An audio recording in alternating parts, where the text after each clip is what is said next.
Hi hello welcome to our channel. నేను మీ సిరి. ఈరోజు మనం చెప్పుకోబోయే కథ ఇష్టమైన అక్కడ పార్ట్ 178.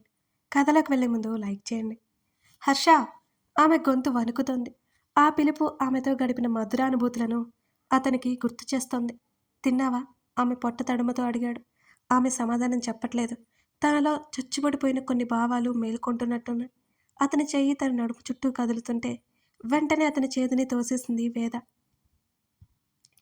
ఆమె కుడి చెయ్యి అతని తల దగ్గర బిగుసుకుంది. ఆమె గతానికి, వర్తమానానికి మధ్య కొట్టుమిట్టాడుతున్నట్టు అతనికి అర్థమైంది. అతను తనకి దూరంగా జరుగుతున్నట్టు అనిపించడంతో అటువైపుకి తిరిగిపోయింది. శివంగి ఇలా కుందేలు పిల్ల అవుతుందేంటి అని ఆమె ముఖం వీపు మీదుగా తొంగి చూశాడు. షటప్, వెళ్ళిక్కడి నుంచి. ఆమె పైకి కోపం చూపిస్తూ అతన్ని ఫేస్ చేయలేక సతమతమవుతోంది. వెళ్ళిపోనా? వెళ్ళిపోనా మరి? నెమ్మదిగా అడుగుతూ మరోసారి ఆమె చెంప మీద ముద్దు పెట్టుకున్నాడు. అతని వైపు కాస్త కంగారుగా తల తిప్పి చూసింది. అత్యంత దగ్గరగా ఉన్న అతన్ని చూస్తుంటే ఆమె గుండె గుబేలుమంది. డోంట్. ఆమె మంచానికి అతుక్కుపోయిన అతని వైపు కంగారుగా చూసింది. అతని బొటన వేలితో ఆమె కింద పెదవిని తడిమాడు నెమ్మదిగా. ఫీలింగ్స్ని దాచుకోకూడదు వేద, మహాపాపం. అతను ఆమె కళ్ళ మీద నుంచి ఆమె పెదవుల మీదకి చూపు తిప్పుకున్నాడు. తను మాట్లాడితే అతని పెదవులకు తాకుతుంది అన్నంత దగ్గరగా ఉన్నాయి అతని పెదవులు. ఆమె ఊపిరి బిగపట్టి బెదురుగా చూస్తుంది అతని వంక. భారంగా నిట్టూర్చి పైకి లేచాడు హర్ష. ఆమె రిలాక్స్ అయింది. ఇవాళ బయట చిన్న పని ఉంది అని ఆమె వైపు ఒకసారి చూసి ఫ్రెష్ అవడానికి వెళ్ళిపోయాడు. అతను వెళ్ళడం ఇష్టం లేదు, కానీ ఆమె బయటికి చెప్పనేలేదు. ఏమైంది అలా ఉన్నావు? పొద్దు పొద్దునే తన దగ్గరికి వచ్చిన కూతుర్ని అయోమయంగా చూస్తూ అడిగింది రేవతి. ధరణి ఏం మాట్లాడలేదు. తల్లి ఒడిలో తలపెట్టుకుని ముడుచుకుని పడుకుంది. చెప్పమ్మా, లాలనగా అడిగింది రేవతి. అమ్మా. చెప్పే. నాకు ఇక్కడ ఉండాలని అనిపించడం లేదు అని ధరణి అనగానే రేవతికి ఏం చెప్పాలో అర్థం కాలేదు. ఎందుకు అని అడిగింది ఎట్టకేలకి. ఏమో, నాకు ఇక్కడ ఉండాలి అనిపించట్లేదు అన్నది ధరణి. బావతో చెప్పురా, వెళ్ళమంటే వెళ్దాం కూతుర్ని గమనిస్తూ అడిగింది రేవతి. రాను. ఏం? రేవతి ఆతృతగా అడిగింది. అదంతే, ఇంకో నెల తర్వాత వస్తాను అన్నది ధరణి. అదే ఎందుకు? నెల తర్వాత ఏంటి అడిగింది రేవతి. అప్పటి వరకు ఇక్కడ ఉంటే చాలట, ఆ తర్వాత నేను వెళ్ళిపోవచ్చట అన్నది ధరణి. ఏం మాట్లాడుతున్నావే? ఆకలేస్తుంది, ఏదైనా పెట్టు. ఆ మాటకి రేవతి ఇంకేం అడగలేకపోయింది. నువ్వు నీ రూమ్కి వెళ్ళు, నేను పంపిస్తాను. లేదు, ఇక్కడే తింటాను. ఇక్కడెందుకు చెప్పు, నీకు బావకి ఇద్దరికీ పంపిస్తా. రేవతి బ్రతిమాలుతున్నట్టు కూతురి ముఖంలోకి చూసింది. సరే అన్నట్టు ధరణి తలాడించింది. ఆమె లేచి గదివైపు నడిచింది. గగన్ బాల్కనీలో ఏదో ఫోన్ కాల్ మాట్లాడుకుంటున్నారు. ఈవినింగ్ వస్తానరా, మాట్లాడదాం. గగన్ మాటలకు ధరణికి సన్నగా వినిపిస్తున్నాయి. లేదురా, తను నాకు కాల్ చేయలేదు గగన్ అంటున్నాడు. అటువైపు నుంచి ఏ సమాధానం అడుగుతున్నారో తెలియదు ఆమెకి. మేఘర్ని నేను 3 days బ్యాక్ కలిశాను అంటున్న గగన్ మాటలకి అతుకులు వేసుకున్న గాజు బొమ్మలాగా మళ్ళీ పగిలినట్టయింది ఆమె మనసు. ఆమె నిశ్శబ్దంగా మారిపోయింది మళ్ళీ. లేదు, ఇవాళ వేదతో ఒకసారి మాట్లాడడానికి వస్తాను. ఈవినింగ్ వస్తాను, బాయ్.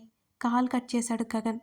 మరో 10 నిమిషాల తర్వాత గదిలోకి వచ్చిన గగన్కి ధరణి మౌనంగా కూర్చుని కనిపించింది. ఆమె ఏదో సమస్యలో ఉన్నట్టు ఎవరికీ అర్థం కాలేదు. అతనికి కూడా తన మీద కోపంతో, అపనమ్మకంతో, ఎక్కువ ఆలోచించడంతో ఇలా ఉందని అతను అనుకుంటున్నాడు. ఆమెకు నెమ్మదిగా నచ్చజెప్పాలి. కోప్పడడం సరైన మార్గం కాదు, కానీ ఆమె ప్రవర్తనకి అతనిలో ఆవేశం వస్తుంది. నిజానికి స్వతహాగా అతని స్వభావం ఆమె కోసం చాలా విరుద్ధంగానే నడుచుకుంటున్నాడు. అతను ధరణి దగ్గరగా వెళ్ళి ఎదురుగా కూర్చున్నాడు. ఆమె చేతులు చూసుకుంటూ ఉన్నట్టుంది. నెమ్మదిగా ఆమె చేతిని తన చేతిలోకి తీసుకున్నాడు అతను. ఆమె చెయ్యి పీక్కుపోయినట్టు కనిపించింది.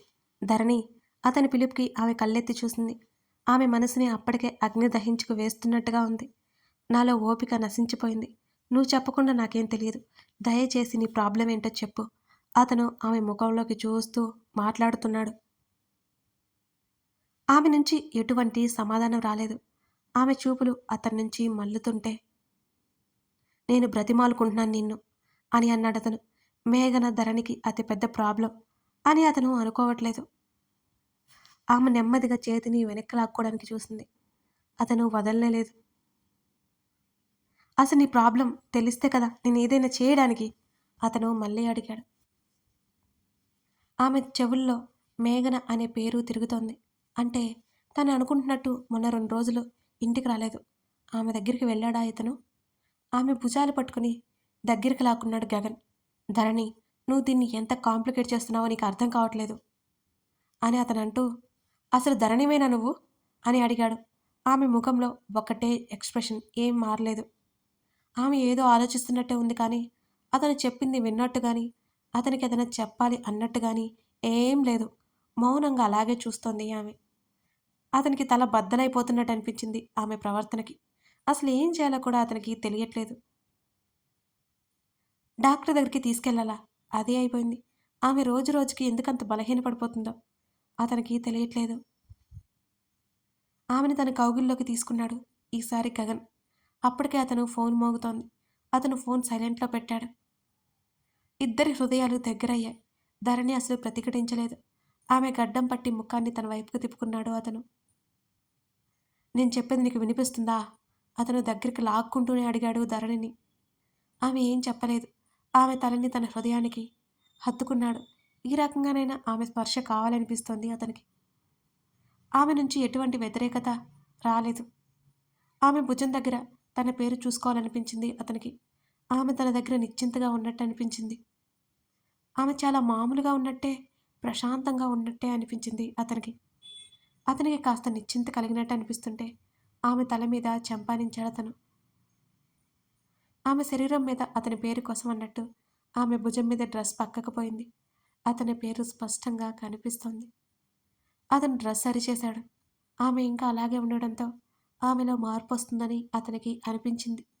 మళ్ళీ ఇన్నాళ్ళ తర్వాత నా మీద గాలి మళ్ళిందా? ఆమె మాటలకు అతడు నిశ్చేష్టుడయ్యాడు. ఏంటి? వద్దన్న అతని ముఖం ఎర్రబడింది. ఆమె తల ఎత్తి అతని ముఖం వంక చూసింది. నేను సరిగ్గా చెప్పలేకపోయాను. అదే. ఇన్నాళ్ళకి నా మీద కోరిక కలిగిందా? ఆ మాటలకి అతను నిర్వీణ్యుడయ్యాడు. క్షణాల్లో ఆమెను వదిలేశాడు. అతనిలో బద్దలవ్వబోతున్న అగ్నిపర్వతాన్ని బలవంతంగా అదుపు చేసుకుంటూ ఇంకొక క్షణం అక్కడ ఉండలేక చప్పున లేచి బయటికెళ్ళిపోయాడు అతను. ధరణికి అన్నీ గుర్తుకొస్తుంటే తల పట్టుకుని బెడ్ మీద ఒక పక్కకి తిరిగి ముడుచుకుని పడుకుంది. మేఘన గగన్కి ప్రపోజ్ చేసిన రాత్రి వాళ్ళిద్దరూ ఒకటైపోయారు. ఏమాత్రం విడిపడినంత దగ్గరైపోయారు. ఆమెకు మేఘన మాటలు గుర్తుకొస్తున్నాయి. గగన్ నా ప్రేమను ఒప్పుకుంటాడని నేనసలు ఊహించనే లేదు. తను ఏం మాట్లాడకుండా ఒప్పుకోవడంతో నా ఆనందానికి అవధుల్లేవు. ఈ రాత్రి నాకెన్నో మధురానుభూతులనిచ్చిన రాత్రి. ఆ తర్వాత గగన్ నన్ను అతనితో పాటు ఇంటికి తీసుకెళ్ళిపోయాడు. తన నుంచి ఇంత ప్రేమని నేనసలు ఎక్స్‌పెక్ట్ చేయనేలేదు. ఇంత దగ్గరవుతానని అతనితో ప్రేమలో పడిపోతానని ఊహించలేదు. తను ఎక్కడికో వెళ్ళాలి అనే విషయం నాకు గుర్తుంది. కానీ నన్ను వదిలి ఎక్కడికి వెళ్ళలేదు. నేను తనతో ఆ కొద్ది రోజుల్లో ఇంకా దగ్గరైపోయాను. శారీరకంగా దగ్గరైపోయాను. గగన్ మీద ప్రేమ ఇంకా ఎక్కువైపోయింది నాకు. ఓ రోజు సాయంత్రం బయటికి వెళ్ళొచ్చాడు తను. నా పక్కనే వచ్చి కూర్చున్నాడు. తనేదో మాట్లాడబోయేసరికి ఫోను మోగింది. మోగుతున్న ఫోన్ చూసి అంత ఇంపార్టెంట్ కాదనేసి పక్కన పెట్టేశాడు గగన్. అతని దగ్గర నాకు చనువ ఉంది. అది పెరిగిపోయింది. పెళ్ళవకుండానే మేమిద్దరం భార్యాభర్తలైపోయాం. నా చేతులు పట్టుకొని ఒడిలోకి లాక్కున్నాడు. ఏ రిలేషన్ లేని నాకు తనతో రిలేషన్ లైఫ్ మీద హోప్ ఇచ్చింది. గగన్ పిలిచాను. అన్నాడు. పెళ్ళెప్పుడు చేసుకుందాం? నేను నెమ్మదిగానే అడిగాను కాస్త. అప్పటి వరకు తన చేతులు నన్ను ఇష్టంగా దగ్గరికి లాక్కుని తడుముతున్నాయి. ఇండియా వెళ్దాం. నా ఫ్యామిలీతో చెప్తాను. మనం పెళ్లి చేసుకుందాం అని చెప్తూ తను నన్ను మాట్లాడనివ్వకుండా ముద్దు పెట్టేసుకున్నాడు. తను ఇండియా అనగానే నాకు కంగారేసింది. గగన్ నీతో మాట్లాడాలి. నా మాటలకి తను అసలు వినిపించుకోలేదు. తన కౌగిలిలో ఆ క్షణం ఆ టాపిక్ అక్కడే వదిలేసి తనకి సహకరిస్తూ ఉండిపోయాను. మరో 2 రోజుల తర్వాత నేను తనతో మాట్లాడాను. నీకు ఇండియా వెళ్ళే ఆలోచన ఉందా? భయపడుతూనే అడిగాను. ఎస్, నాకిక్కడ ఇంట్రెస్ట్ లేదు. అక్కడే సెటిల్ అవ్వాలి అన్నాడు అతనేదో పని చూసుకుంటూ. అతని దగ్గరకు వెళ్ళి అతని ఒడిలో చేరిపోయాను. అతను నన్నే చూశాడు. మనకెవరు వద్దు గగన్. నువ్వు నేను చాలు. ఇండియా వద్దు. అతన్ని కౌగిలించుకొని చెప్పాను. ఏం మాట్లాడుతున్నావు మేఘ? వెనక్కి జరుపుతూనే అడిగాడు నన్ను. అవును. నేను ఇండియా రాను. మనం వెళ్ళొద్దు అని చెప్పాను. అతను ఒప్పుకోలేదు. ఇద్దరి మధ్య వాగ్వాదం జరిగింది. నేను ఆవేశంలో అరుస్తున్నాను. గగన్ నాకు నచ్చజెప్పడానికి చూశాడు. నేను వినలేదు. అతను నన్ను కొట్టాడు. ఇంకా నాకు కోపం ఎక్కువైపోయింది. నేనంత సులువుగా అతన్ని ఎలా వదిలేసుకున్నానో తెలియదు. అతనితో గొడవపడి ఆ ఇంటి నుంచి నేను బయటకొచ్చేశాను. నా విలువ అతనికి తెలియాలి అనుకున్నాను. మరుసటి రోజు అక్కడి నుంచి కెనడా వెళ్ళిపోయాను. నేను ఎక్కడికి వెళ్తున్నానో గగన్‌కి నేను చెప్పలేదు. నాకు తన కాల్ ట్రై చేస్తున్నా నేను లిఫ్ట్ చేయలేదు. తను విసిగిపోయాడు. నా కోసం బాగా వెతికాడు. బాగా కంగారు పడ్డాడు. 4 రోజులకి నన్ను కనిపెట్టాడు. తను నేనున్న హోటల్‌కి కాల్ చేశాడు. ఇండియా వెళ్తున్నట్టు నాతో చెప్పాడు. నాకు బుర్ర పనిచేయలేదు. నేను మాట్లాడడం మానేస్తే తను నా మాట వింటాడని భ్రమపడ్డాను కానీ తను నన్ను వదిలేస్తాడు అనుకోగానే నాకు చాలా భయం వేసింది. నేను మరుసటి రోజు తన దగ్గరకు వచ్చేశాను. తను నాతో మాట్లాడలేదు. తన్ని హత్తుకున్నాను. మళ్ళీ మునుపట్లా నాతో ఉండేలా ప్రేరేపించాను. తను నా మాట అసలు వినిపించుకోనేలేదు. నా మీద చాలా కోపంగా ఉన్నాడు. నిన్ను ఫైనల్‌గా అడుగుతున్నాను. ఇండియా వస్తున్నావా లేదా అని అడిగాడు. అంటే నన్ను ఎలాగైనా ఇండియా రప్పించడానికి ఇలా మాట్లాడుతున్నాడని నాకు అర్థమైంది. నేను ఇండియాలో ఉండలేను. నా పేరెంట్స్‌కి జరిగింది నేను మర్చిపోలేను. ఎప్పటికీ మర్చిపోలేను. నేను రానని గట్టిగా చెప్పాను. తను నన్ను వదిలి వెళ్తే మా ప్రేమ ఇక్కడితో ముగిసిపోతుందని బెదిరించాను. తను లెక్క చేయలేదు. తను నిజంగానే నా ప్రేమను ముగిసిపోయేలా చేశాడు. నన్ను వదిలేసి వెళ్ళిపోయాడు. తను నా కోసం ఎదురు చూస్తారని నేను చాలా ఎదురు చూశాను. చూసినా తను తిరిగి రాలేదు. చాలా నెలలు గడిచిపోయాయి. తన మీద కోపంతో నేను కూడా అలాగే ఉన్నాను. నా కోసం ఎలాగైనా వస్తాడని అనుకున్నాను. కానీ నా కోసం అతను ఆలోచించలేదు. నేను ఇండియా వెళ్ళేసరికి అతనికి పెళ్ళైపోయినట్టే తెలిసింది. నాకు మైండ్ పనిచేయలేదసలు. తన్ని కలిశాను. ఏడ్చాను, గొడవపడ్డాను. తను నన్ను తిట్టాడు. కలవడానికి ఇష్టపడలేదు నన్ను. తను పెళ్లి చేసుకుంది తన అత్త కూతుర్నే. కుటుంబం అంతా బాధపడుతుందని తనకు దూరంగా ఉండమని నాతో చెప్పాడు. కానీ మా ఇద్దరి మధ్య ప్రేమ మళ్ళీ చిగురించింది. మళ్ళీ మేమిద్దరం ఒక్కటే అయ్యాం. ఈ విషయం తన భార్యకు తెలియనివ్వలేదు. నాకిదంతా కరెక్ట్‌గా లేదు. ఎన్ని రోజులు ఇలా అని గట్టిగా అడిగాను. అతను కావాలంటే ఇలాగే ఉండాలని చెప్పాడు. లేకపోతే మా రిలేషన్ అక్కడితో ఎండ్ అయిపోతుందని చెప్పాడు గగన్. అతని మరదలు బాధపడితే ఫ్యామిలీ మొత్తం బాధపడుతుందని, ఆ అమ్మాయి తను దూరం చేసుకోలేనని కూడా చెప్పాడు నాతో. అందరినీ పోగొట్టుకున్న నేను మళ్ళీ తన్ని పోగొట్టుకోలేకపోయాను. ఆల్రెడీ గగన్‌కి పెళ్ళైపోయిందని తెలిసిన నేను తనతో రిలేషన్‌ని తెంచుకోలేకపోయాను. గగన్ అంటే నాకంత పిచ్చి. తను తాళి కట్టకపోయినా పర్వాలేదు. తనతో ఉంటే చాలు అనుకున్నాను. ఈ సొసైటీ నన్ను ఎలా చూసినా తనే కావాలనుకున్నాను. మునుపట్ల తను నాతో ఉండడం మొదలుపెట్టాడు. నాతో ఎక్కువ గడిపి రాత్రికి అతను ఇంటికి వెళ్ళిపోయాడు. గగన్ ప్రేమలో మళ్ళీ నేను డిప్రెషన్ నుంచి బయటపడ్డాను. కానీ అనుకోని సంఘటన జరిగింది. నేను ప్రెగ్నెంట్ అయ్యాను. ఈ విషయం మా ఇద్దరిని షాక్‌కి గురిచేసింది. నేను చెకప్ చేయించుకోవడానికి హాస్పిటల్‌కి వెళ్ళాను.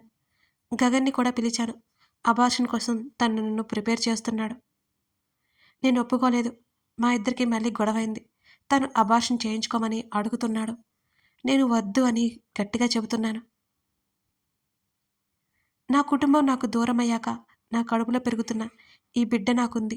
గగన్ అబార్షన్ అనగానే నాకు విపరీతమైన కోపం వచ్చింది. తన భార్యకు విడాకులివ్వమని అడిగాను. తను ఒప్పుకోలేదు. మా ఇద్దరి మధ్య మళ్ళీ గొడవ. తను నా మీద ప్రెజర్ తీసుకొస్తున్నాడు అబార్షన్ గురించి. నా డెసిషన్ అయితే కుదరదు అని చెప్పేశాను నేను గట్టిగా. ఆ తర్వాత తను వారం రోజులు నా దగ్గరికి రాలేదు. అయినా సరే నా డెసిషన్ నేను మార్చుకోలేదు. తను మళ్ళీ నా దగ్గరికొచ్చాడు. కథ కొనసాగుతోంది. కథ నచ్చితే లైక్ చేసి కామెంట్ చేయడం మర్చిపోకండి. అలాగే మన ఛానల్లో 'రాక్షసుడు' అనే సిరీస్ ఒకటి రన్ అవుతుంది. కొత్త సిరీస్ అండి. చాలా బాగుంటుంది. ఒకసారి ట్రై చేయండి.